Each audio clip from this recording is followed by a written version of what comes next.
일본 정부가 오늘 또다시 독도가 자신들의 고유 영토라는 주장을 담은 외교 청서를 발표했습니다.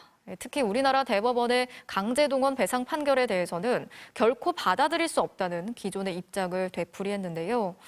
그러면서도 한국과 일본은 파트너로서 중요한 이웃 국가라고 강조했지만 역사 왜곡과 억지 주장은 계속 이어가고 있습니다. 도쿄에서 현영준 특파원이 전하겠습니다. 오늘 발표된 일본 외교청서에선 작년 한 해 윤 대통령이 일본을 방문하고 기시다 총리가 한국을 답방하는 등 한일 관계가 크게 움직인 1년이었다고 평가했습니다.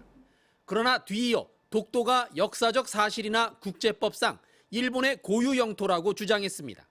한국이 경비대를 상주시키고 군사훈련을 하는 등 불법 점거를 계속하고 있다며 비난하기도 했습니다.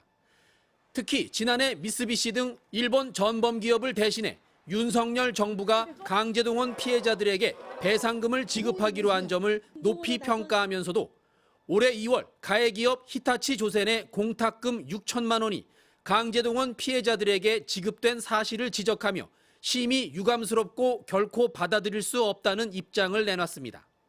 韓国は国際社会におけるさまざまな課題への対応にパートナーとして協力していくべき重要な隣国でありまして 후쿠시마 원전 오염수 방류 이후 일본산 수산물을 전면 수입 금지한 중국에 대해서는 즉각 철폐를 주장했습니다. 눈에 띄는 건 중국과 전략적 호혜 관계를 포괄적으로 추진한다는 표현이 5년 만에 등장한 점입니다. 미국과 함께 중국 봉쇄 정책에 적극 나서고 있는 일본이 한편으론 대화의 중요성을 지적했다는 평가입니다. 우리 외교부는 일본 총괄공사를 불러들여 독도 영유권 주장에 항의했습니다. 윤석열 정부의 과감한 양보로 한일 정상회담이 성사된 지 1년이 지났지만 일본은 성의 있는 호응 조치는커녕 독도와 강제동원, 위안부 문제까지 한치도 물러서지 않고 있습니다. 도쿄에서 MBC 뉴스 현영준입니다.